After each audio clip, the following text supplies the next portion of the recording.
Good morning दोस्तों। आज का टॉपिक है एट होम। आज का जो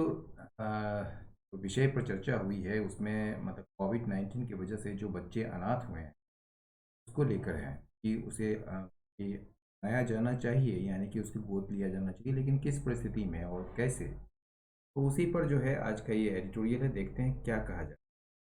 governments must protect the interest of children orphaned by कोविड-19, यानी कि सरकारों को जो है कोविड-19 के वजह से अनाथ हुए बच्चों के हितों की रक्षा करनी चाहिए। ठीक है, गवर्नमेंट मस्ट प्रोटेक्ट, यानी कि गवर्नमेंट को, सरकारों को जो है रक्षा करनी चाहिए हितों को। ठीक है ना, किसके हितों को? उन बच्चों को जो ऑर्फेंड हो गए हैं, अनाथ हो गए हैं कोविड-19 के। ठीक है, डिजास्टर्स में bring out the इनेट generosity of people, यानी कि इनेट जेनरोसिटी का मतलब समझिए। इनेट जेनरोसिटी का जो मतलब होता है, इनेट का मतलब होता है सहज, उसका जो ये वास्तविक कह सकते हैं या नेचुरल कह सकते हैं। ठीक है ना, तो आपदाएं जो है लोगों के जो सहज उदारता है उसको सामने ला सकती है। But sometimes even well intention initiatives में गो रॉन्ग, लेकिन कभी कभी क्या होता है कि यहाँ तक कि जो आ, अच्छे मनसा से किए हुए जो पहल है, ठीक है ना, जो अच्छे इरादे से किए हुए जो पहल है वो भी गलत हो सकती है। ठीक है, many believe that children orphaned by calamities are free for adoption। चलिए छोटे छोटे कर लेते हैं। कई लोग ये मानते हैं कि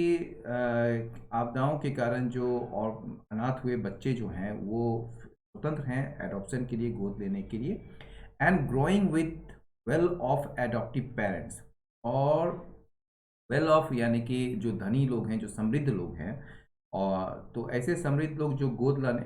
जो गोद लेने वाले पेरेंट्स हैं, ठीक है ना, जो समृद्ध गोद लेने वाले पेरेंट्स हैं या धनी जो गोद लेने वाले पेरेंट्स हैं, उनके साथ बड़ा होना इन बच्चों का will give them a short and better life, उनको एक बेहतर जीवन देगा।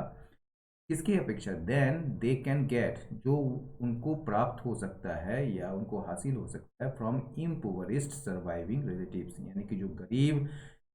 जीवित जो रिलेटिव्स हैं, यानी कि ये जो रिलेटिव्स समझिए ना, रिलेटिव्स का मतलब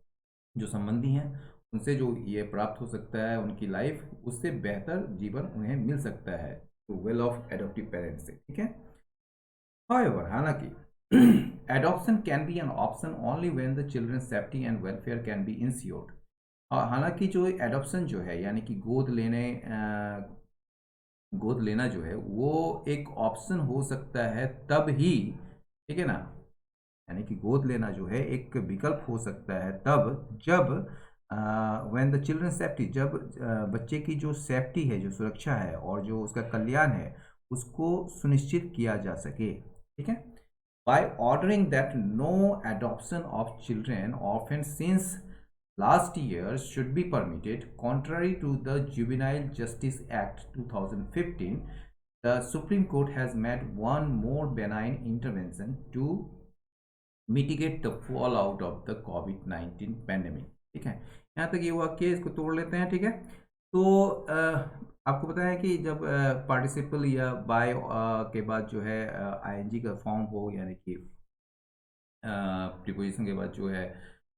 एक तरीके से रिटर्न का फॉर्म हो, तो उसके बाद का जो कॉमा होता है ना, ये कॉमा के बाद जो है ये आपका क्या होता है, सब्जेक्ट होता है, मेन सब्जेक्ट। लेकिन ये बाय ऑर्डरिंग तो आदेश देते हुए, ठीक है ना, ये आदेश देकर, किसने आदेश दिया? सुप्रीम कोर्ट ने आदेश दिया। ये आदेश देकर कि कोई भी एडॉप्शन जो है बच्चे का, जो कि पिछले साल से जो अनाथ हुए हैं, यानी कि ऑर्फेन सिंस लास्ट ईयर, यानी कि पिछले साल से जो बच्चे अनाथ हुए हैं उनका एडॉप्शन, उनको गोद लेना जो है, ठीक है,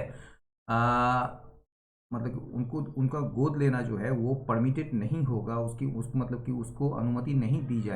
जानी चाहिए। ठीक है ना, contrary to the juvenile justice act 2015, यानी कि ये जो जुवेनाइल है, जो किशोर न्याय अधिनियम 2015 है, यानी कि जुवेनाइल जस्टिस एक्ट 2015 के विपरीत, ठीक है, किसी भी तरह का जो पिछले साल से जो ऑर्फन हुए यानी कि अनाथ हुए जो बच्चे हैं उनका एडॉप्शन, इस उनका गोद लिया जाना या उनको अपनाया जाना जो है वो परमिट नहीं किया जाना चाहिए, ठीक है ना। जुवेनाइल जस्टिस एक्ट 2015 के विपरीत, मतलब उसके विपरीत नहीं किया जाना चाहिए, ठीक है ना, उसके अनुसार ही किया जाना चाहिए। तो उसको ऑर्डर करके जो है सुप्रीम कोर्ट ने क्या किया, सुप्रीम कोर्ट ने एक और बेनाइन इंटरवेंशन किया है, यानी कि एक और हितकारी हस्तक्षेप किया है। इसलिए to mitigate the fall out of COVID 19, यानी कि कोविड 19 की जो महामारी है, ठीक है, उसके परिणामों को कम करने के लिए, मिटिगेट मतलब कम करना। इट हैड अर्लियर पास्ट, इसने पहले भी, मतलब इसने मतलब सुप्रीम कोर्ट ने पहले भी जो है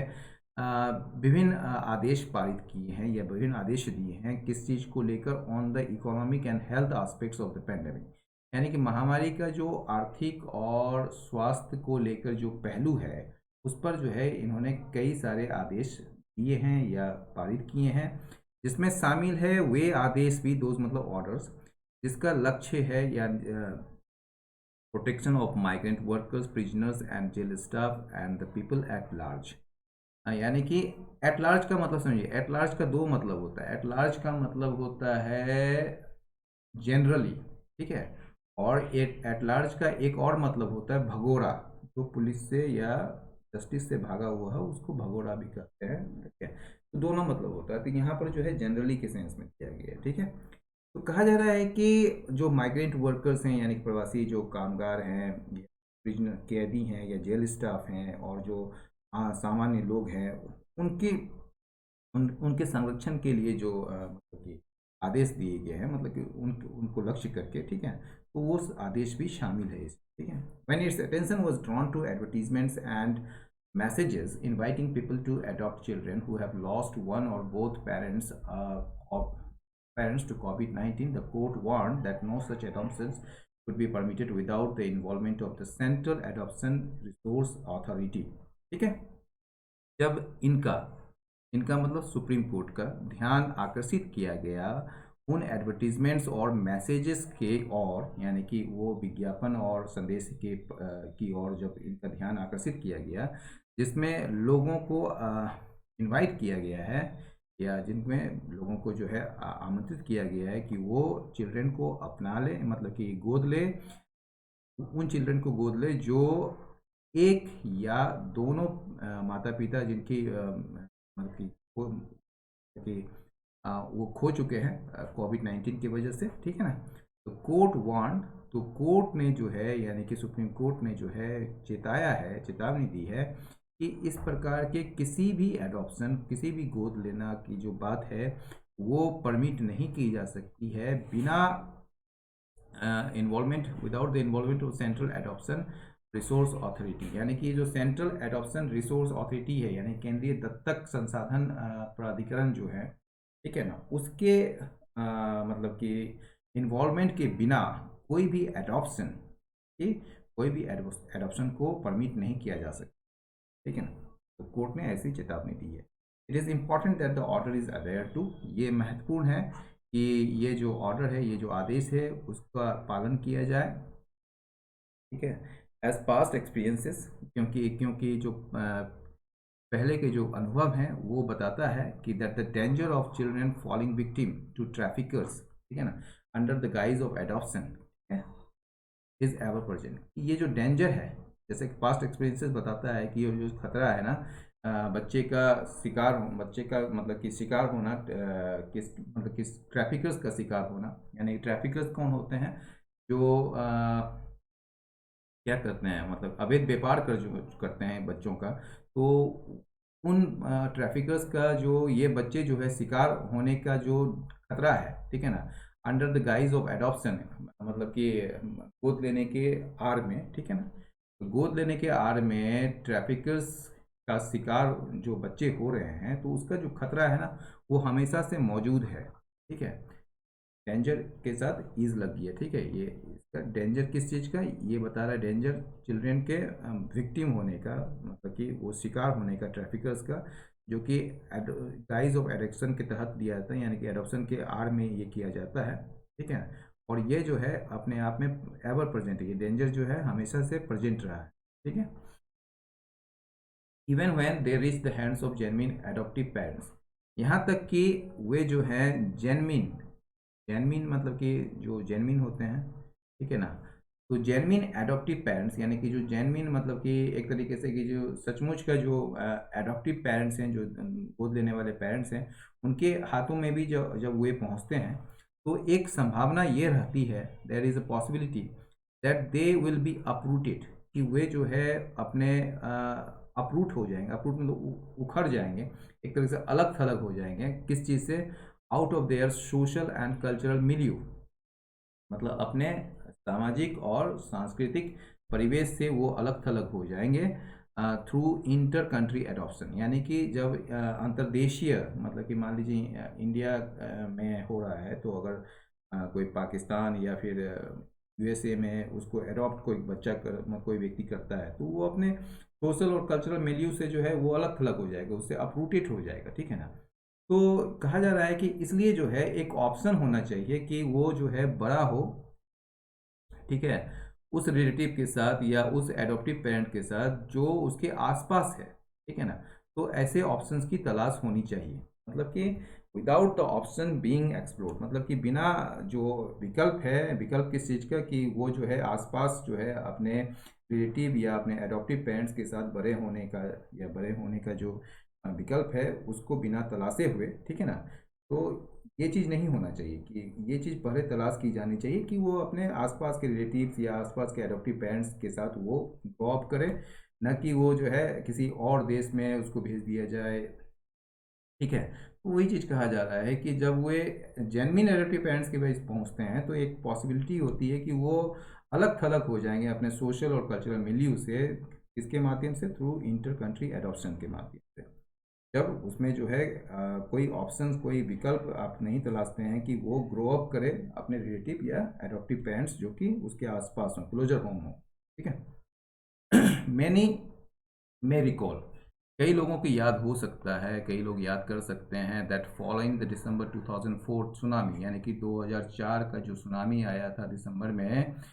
उसके बाद से, ठीक है ना, दिसंबर 2004 के सुनामी के बाद देयर वर इल एडवाइस, एक मूर्खतापूर्ण कैंपेन चला था,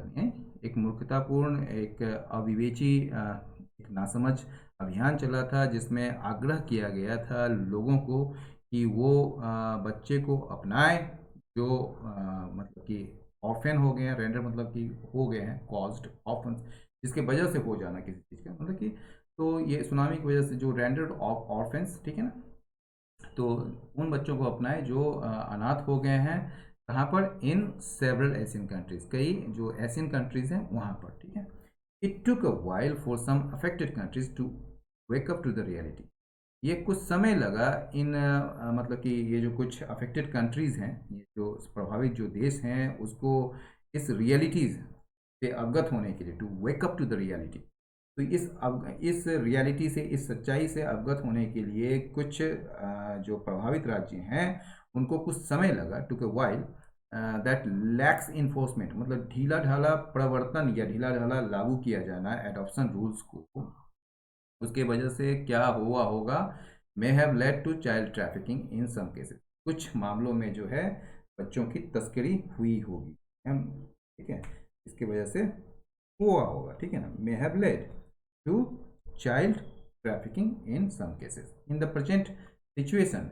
अगर प्रेजेंट सिचुएशन की बात करें, यानी कि जो मौजूदा सिचुएशन स्थिति है उसमें अगर बात करें, तो ये लगता है कि दैट द यूनियन गवर्नमेंट, केंद्रीय सरकार जो है, और national commission for protection of child rights, that is NCC, sorry NCP CR, ठीक है ना, तो national commission for protection of child rights, यानी राष्ट्रीय बाल अधिकार संरक्षण आयोग जो है, ठीक है ना, और जो केंद्रीय सरकार जो है, आर क्वाइट अलाइव, वो सजग है पूरी तरह से, टू द प्रॉब्लम, इस समस्या से निपटने के लिए सजग है, ठीक है ना, या इस समस्या के बारे में वो सजग हैं, ठीक है। द एनसीपी सीआर यानी कि नेशनल जो कमीशन है for protection of child rights, वो कलेक्ट कर रही है, वो इकट्ठा कर रही है, एकत्र कर रही है विवरणों को, डिटेल्स को, किस चीज़ का, children affected by the pandemic, यानी कि जो महामारी से जो प्रभावित हुए हैं बच्चे, उसके विवरण को वो इकट्ठा कर रही है। कहाँ से? फ्रॉम ऑल स्टेट गवर्नमेंट, सारे राज्य सरकारों से, और एडमिनिस्ट्रेशन ऑफ यूनियन टेरिटरीज, और जो केंद्रीय शासित प्रदेश हैं उसके शासन से। It has drawn the supreme court attention, यानी कि NCPR जो है, यानी कि national commission for protection of child rights जो है, इसने ध्यान खींचा है सुप्रीम कोर्ट का किस और? टू पब्लिक अनाउंसमेंट, उन सार्वजनिक घोषणाओं की ओर, किसके द्वारा? बाय सम अनस्क्रपलस एजेंसी, मतलब कुछ जो है बेईमान धोखेबाज एजेंसी के द्वारा जो पब्लिक अनाउंसमेंट की गई है, उसकी ओर सुप्रीम कोर्ट का ध्यान खींचा है इन्होंने, जिसमें जो है इच्छुक लोगों को आमंत्रित किया गया है कि वो बच्चों को मतलब कि गोद ले, and also disclosing the children's identities, और इन्होंने जो है बच्चों के जो नाम हैं, जो पहचान है, उसका भी इन्होंने खुलासा किया।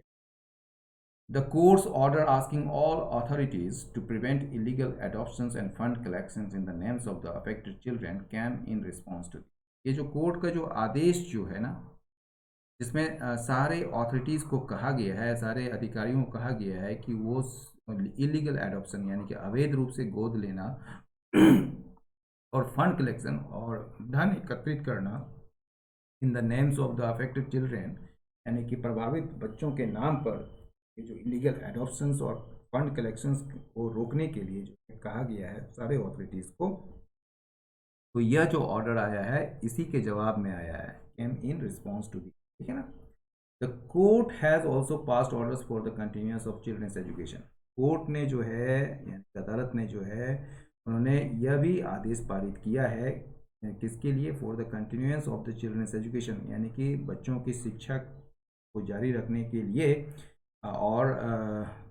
के लिए आदेश पारित किया है, और एक मतलब कि और क्या किया है? Other steps to coordinate the implementation of schemes in their favour, और उनके पक्ष में, यानी कि बच्चों के पक्ष में जो है जो योजनाएं हैं उसको क्रियान्वयन के लिए जो समन्वयन जो है, ठीक है ना, उसके लिए जो है अन्य स्टेप्स उठाने के लिए भी जो कोर्ट ने आदेश पारित किया है। This orders are necessary reminder to authorities, ये जो ऑर्डर्स हैं, ये जो आदेश हैं कोर्ट का, वो एक आवश्यक रिमाइंडर है, यानी कि याद दिलाने वाला है मतलब अधिकारियों को कि that they have a special responsibility, कि उनको जो है एक विशेष जिम्मेदारी है to protect the interest and welfare of children in times like this, ऐसे समय में बच्चों के हितों और कल्याण को जो है संरक्षित करने के लिए या सुरक्षा देने के लिए उनकी एक विशेष जिम्मेदारी। दोस्तों, ये वीडियो यहीं समाप्त हुआ। अपनी राय अवश्य दें। धन्यवाद, नमस्कार।